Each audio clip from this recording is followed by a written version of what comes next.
अल्हम्दुलिल्लाहि रब्बिल आलमीन वल आक़िबतु लिल मुत्तक़ीन वस्सलातु वस्सलामु अला सय्यिदिल अंबिया'i वल मुरसलीन। अम्मा बअद फ़अऊज़ु बिल्लाहि मिनश शैतानिर रजीम। बिस्मिल्लाहिर रहमानिर रहीम। या अय्युहन्नासु तक़ू रब्बकुमुल्लज़ी ख़लक़कुम मिन नफ्सिन वाहिदह। सदक़ल्लाहु मौलाना अल-अज़ीम व सदक़ रसूलुहुन नबियुल अमीनुल मतीनुल मुबीनुल मुईनुल करीम।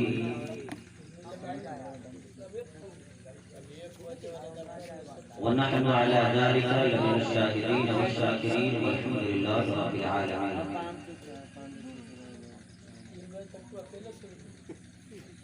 बाज़ तौहीद मतवालों, शमाई मग़िबत के परवानों और आज़म के शहदाइयों, ख़ाजा दीन मिल्लत के चाहने वालों, औलियाए उम्मत के जानिसारों, आइए सबसे पहले हम और आप इंतहाई खुलूस व अक़ीदत व मोहब्बत और एहतराम क़ल्ब के साथ अपने और सारी कायनात के मरकज़ अक़ीदत आक़ाए नामदार मदीने के ताजदार शफ़ी रोज़े शुमार हम गरीबों के गुमसार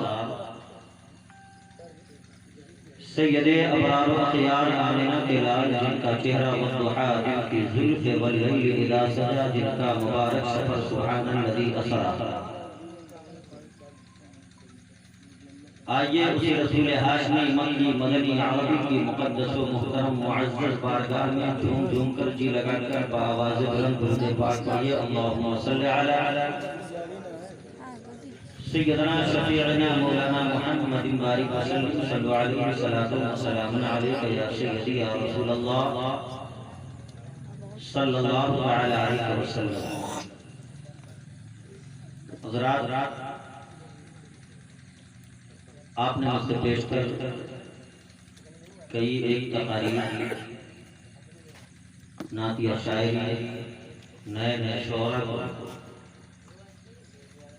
नए नए खुतबा को आपने समाअत किया। बड़ी अच्छी शायरी, शायरी के फन, शाकार तरन्नुम, बुलबुल बाग़ मदीना, हज़रत सुहैल फारूकी उम्मावी, जो इस वक्त बड़ी तेजी के साथ इंडो नेपाल के गांव देहात से लेकर बड़े बड़े शहरों के अंदर सफर कर रहे हैं, उनसे आपने भरपूर समाज किया। मुझसे पेश कर अभी जो आपका अंदाज है सुनने का, उसी हिसाब से मैं आपको सुना रहा हूँ। अब इस वक्त में कोई जलवा या कोई इनकलाब या कोई हुनर का मुजाहरा आपके सामने नहीं करेगा। वक्त और हालात के हिसाब से इंसान को चलना सीखनी चाहिए। मुझसे पेश कर आपने अच्छी तकारीर, आप अपने बहुत ही मुअज़्ज़ज़ इमाम हज़रत हाफ़िज़ कारी मोहसिन साहब आपने समाअत किया।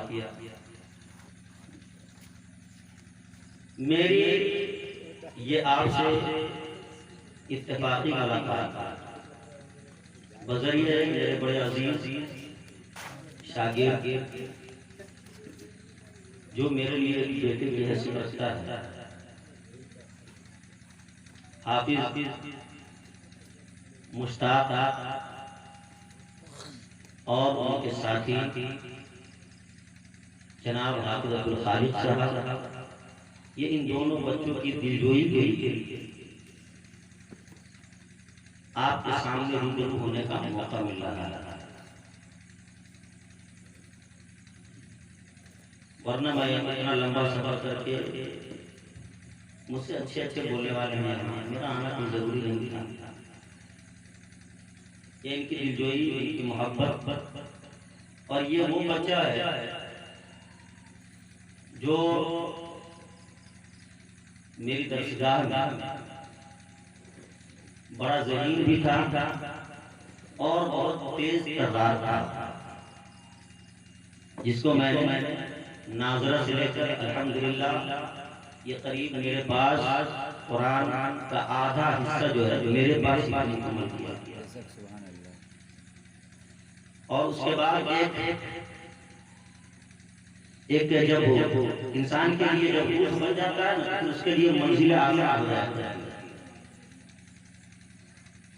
और अभी जो हमारे हालात हैं, आप देख रहे हैं कि हम किस हालात का सामना कर रहे हैं।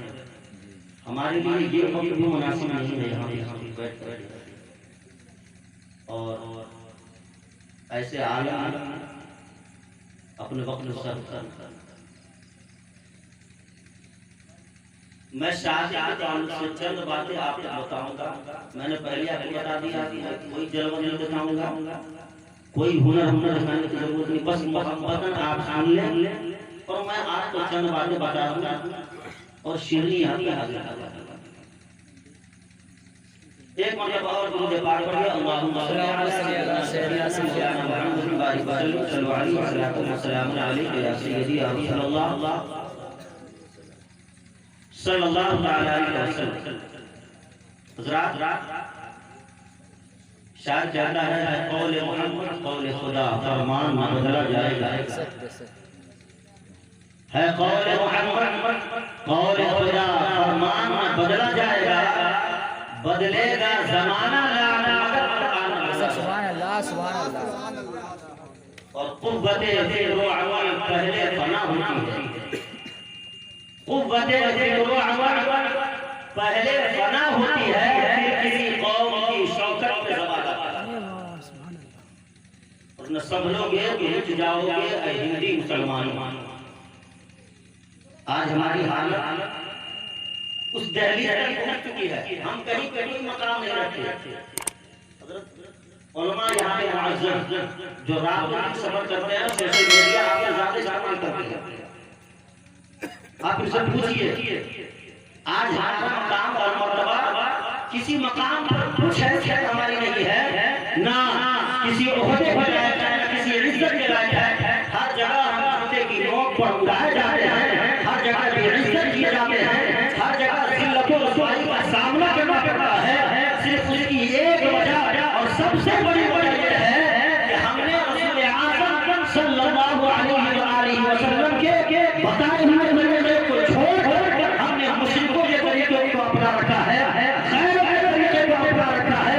हमने उन लोगों के तरीके को अपना रखा है जिसे दुनिया ज़लील समझा करती थी, जिसे दुनिया बेइज्जत समझा करती थी, जिसे दुनिया ज़ालिम समझा करती थी। हमने जब से उनके रास्ते को पकड़ा है, हम जहाँ भी जाते हैं ज़लील व ख़ार होते हैं, ना हमें कहाँ मकाम मिलता है, ना हम जहाँ जाते हैं वहाँ मकाम मिलता है। आज हमें गौर व फिक्र करने की जरूरत है। न समझोगे तो मिट जाओगे ऐसे ही मुसलमान, तुम्हारी दास्तां तक न होगी दास्तां। जिस बाबत महफिल में हम आप बैठे हैं, चंद मिनटों में इसकी अहमियत और इसकी फजीलत को हम और आप इस पहलू से समझें कि अल्लाह रब्बुल इज्जत ने ये रिश्ता इंसान के लिए बनाया। किसके लिए बनाया? अल्लाह ने ये रिश्ते इंसान के लिए बनाए। और रिश्ता कौन सा? हमारे समाज में है ना, माँ बाप बेटा भाई बहन खाला खाल, ये तमाम रिश्ते अल्लाह ने इंसानों के लिए बनाए, इंसानों के लिए पैदा फरमाया है। परवरदिगार आलम इन तमाम रिश्तों से पाक है। वो कैसा पाक है? उस कुरान में परवरदिगार आलम ने फरमाया लम यलिद व लम यूलद व लम यकुन लहु कुफुवन अहद। ना उसकी कोई औलाद है और ना वो किसी की औलाद, ना उसके बराबर और जोड़ का कोई। क्या चला मालूम ये हुआ कि ये सारे रिश्ते हमारे समाज में मौजूद हैं, अल्लाह ने इंसानों को और अब मैं आपसे पूछूं कि आप बताइए इन रिश्तों में सबसे ऊंचा रिश्ता, सबसे बड़ा रिश्ता कौन सा? जाहिर है आप पहली फुर्सत में कहेंगे कि माँ बेटे का रिश्ता, बाप बेटे का रिश्ता, ये रिश्ते हैं और है भी। माँ का मकाम कितना ऊंचा, कितना बुलंद वाला है, आप आयत मुकर्रमा से सुनते होंगे। बेशुमार हदीसें मुबारका है, कुरान आयात है जो शाहिद है तो माँ का मकाम कितना ऊंचा है। एक हदीस में यहाँ पे आपको पेश करना चाहता हूँ। वो हदीस क्या है? माँ का मकाम। अब इसके बाद हम समझाएंगे बीवी का मकाम। माँ का मकाम क्या है? इस हदीस से आप समझे। साहब की बारगाह में आए, अर्ज करते हैं या रसूल अल्लाह, ये हदीस आपने बारहा सुनी, लेकिन इस हदीस की जो गहराई है वो मैं अर्ज करते हैं या रसूल अल्लाह, मैं जिहाद में जाना चाहता हूँ, इस्लाम की खातिर लड़ना चाहता हूँ। या रसूल अल्लाह, लोग जाते हैं जंग में जाकर गाजी कहलाते हैं, शहीद कहलाते हैं। या रसूल अल्लाह, मैं भी जाना चाहता हूँ, मैं भी अपनी गर्दनों को कटवाकर शोहदा की तहरीर में नाम लिखवाना चाहता हूँ। अगर बच गया तो गाजी हो जाऊंगा, मर गया तो शहीद हो जाऊंगा। या रसूल अल्लाह, मैं भी जहां में शामिल होना चाहता हूँ। मेरे आका ने कैसा प्यारा खूबसूरत जुमला इरशाद फरमाया। आप इस जुमले पे गौर करें। मेरे आका ने क्या फरमाया? क्या तुम्हारे वालिदैन जिंदा हैं? क्या तुम्हारे वालिदैन जिंदा हैं? अल्लाहु अकबर। एक तरफ गर्दन कटाया जाता है और एक तरफ माँ और बाप का मकाम। मेरा आका ने फरमाया क्या तुम्हारे वालिदैन जिंदा हैं? वो साहब कहते हैं हाँ या रसूल अल्लाह, मेरे वालिदैन जिंदा हैं। मेरे आका ने बड़ा खूबसूरत जुमला इरशाद फरमाया। मेरे आका फरमाते हो साहबी, जाओ घर चले जाओ, घर जाने के बाद तुम अपने माँ बाप की खिदमत करो, अपने वालिदैन की फरमाबरदारी करो। तुम्हारी खिदमत से अगर तुम्हारे वालिदैन राजी हो जाते हैं, तुम्हारी वालिदा राजी हो जाती है, तो तुम लिख लो और इस बात को नोट कर लो। जो एक गाजी को जंग में जाने के बाद, गर्दन कटाने के बाद जो मकाम और जो मर्तबा अल्लाह ताला देता है, तुमने अगर घर में रहकर माँ बाप को राजी कर लिया तो अल्लाह वही मकाम और मर्तबा अल्लाह तुम्हें देगा। सुभान अल्लाह, सुभान अल्लाह। माँ बाप का मकाम एक गर्दन कटाने वाले शोहदा से भी ऊंचा हो जाएगा। अब ये रिश्ता तो माँ बाप का हो गया। अब सबसे पहला रिश्ता कौन सा?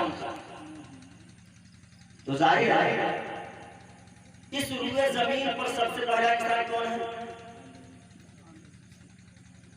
हाँ माशाअल्लाह, देखिए सुनने वाला ऐसा होना चाहिए। इस रुए जमीन पर सबसे पहला इंसान कौन है? हजरत सैयदना आदम अलैहिस्सलातु व तस्लीम। आपसे पहले किसी इंसान का वजूद था, न कोई मर्द था न कोई औरत। सबसे पहले मर्द आप हैं, सबसे पहले इंसान आप हैं और सबसे पहले नबी आप हैं। हजरत आदम को पैदा फरमाया। अब हजरत आदम पैदा हो गए, कहाँ थे? जन्नत में। कहाँ रहे? जन्नत में। जन्नत में साल तक जिंदगी आपने गुजारा। तो जाहिर है हजरत आदम ने जन्नत में अजनबियत महसूस किया होगा, अकेलापन महसूस किया होगा। क्यों? जन्नत में तो आपका कोई साथी अभी तक था नहीं, अभी तक आप अकेले थे, तो आपने अकेलापन महसूस किया होगा, तन्हाई महसूस की होगी, अजनबियत का एहसास हुआ होगा। उसको आप इस मिसाल से समझो। या आपका प्रोग्राम है चांदपुरा। चांदपुरा में बेहतरीन 5 कमरों का मकान बनाना, 5 कमरे जिसके अंदर पानी भी उमदा हो, लाइट भी मौजूद हो, कलर भी हो, मकान खूबसूरत भी हो, मकान के अंदर सारा इंतजाम हो, लेकिन उस मकान के अंदर रहने वाला आपका कोई साथी न हो, आप तन्हा हो। आपके बच्चे बाहर चले जाए, आपकी बच्चियां बाहर चली जाए, वो अपने बच्चों के साथ बाहर शिफ्ट हो जाए। अब इतना खूबसूरत मकान है, कोई मुलाकात हो उसने पूछ दिया कि वाह भाई आपको आपने बेहतरीन 4-5 कमरों का मकान बना लिया है, जिसके अंदर सारा इंतजाम है, सारी चीजें मौजूद है, अब तो आपको कोई दिक्कतों का सामना करना ही नहीं है। तो वो जवाब क्या देता है? बड़ा तल्ख जवाब देता है, बड़ा कड़वा जवाब देता है। वो साहिब मकान जवाब देता है, ये मकान की खूबसूरती, ये मकान की ज़ेब-ओ-ज़ीनत, ये मकान की रहाइश और ज़ेबाइश, ये मकान की सारी खूबसूरती तो हमें काटने के लिए होती है, इस मकान के अंदर तो हमें उलझन होती है। क्यों? मकान खूबसूरत है, लेकिन मकान के अंदर रहने वाला कोई साथी नहीं है, इसलिए इंसान उसके अंदर उलझन महसूस करता है। तो अब ये 5 कमरों का मकान जिसमें हम हैं, तो हमको उलझन हो रही है, लेकिन जिस जन्नत में अल्लाह ने हजरत आदम को रखा था वो जन्नत कितनी बड़ी है मालूम है? अल्लाह ने कुरान में फरमाया इला मग़फ़िरतिन मिन रब्बिकुम व जन्नतिन अर्दुहा as-समावातु वल अर्दु उ'iddat लिल-मुत्क़ीन। अल्लाह ने फरमाया दौड़ो अपने अपने बख्शिश और उस जन्नत की तरफ जिसकी चौड़ाई और लंबाई का आलम ये है। अपने कुरान में फरमाया कि जमीन के सारे तबक़ात को, आसमान के सारे तबक़ात को, जमीन के सारे ज़र्रात को, आसमान के सारे ज़र्रात को, सारी कायनात को अगर जन्नत में डाल दिया जाए तो जन्नत की चौड़ाई और लंबाई कम नहीं होगी। अल्लाहु अकबर। इतनी बड़ी जन्नत में हज़रत आदम को अल्लाह ने रखा। बल्कि एक हदीस में मेरे आका ने फरमाया जन्नत के 8 दरवाजे हैं। कितने दरवाजे हैं? 8 दरवाजे। जन्नत के 8 दरवाजे। 8 दरवाजे हैं। आका फरमाते हैं कि अगर कोई जन्नत के एक दरवाजे से लेकर दूसरे किनारे तक अगर जाना चाहे, मेरे आका फरमाते हैं कि तेज रफ्तार सवारी पर बैठकर वो 70 साल सफर करेगा, तब जाकर के दरवाजे के एक किनारे से लेकर दूसरे किनारे तक पहुंचेगा। अल्लाह। अब आप अंदाजा लगाइए कि जन्नत के एक दरवाजे की चौड़ाई और लंबाई का आलम ये है, तो 8 दरवाजे की चौड़ाई और लंबाई का आलम क्या होगा? और जब दरवाजा इतना चौड़ा है तो अल्लाह ने जिस जन्नत को मोमिनों के लिए बनाया है वो जन्नत। अच्छा, इस जन्नत को कितना आसान किया। आज हम हर काम करते हैं लेकिन हम तरबियत नहीं करते। हम 5 लाख रुपया 10 लाख रुपया खर्चा करते हैं लेकिन अपने बच्चों और बच्चियों की तरबियत नहीं करते। आपने देखा होगा लोग जो है पहले जब शादी होती थी, बातचीत होती थी ना, तो माँ बाप अपने बच्चे को समझाया करते कि अब मैंने तय कर लिया है, जो कुछ हो मुसीबत झेलनी पड़े, परेशानियों का सामना करना पड़े, दिक्कतों का सामना करना पड़े, जो भी परेशानी उठानी पड़े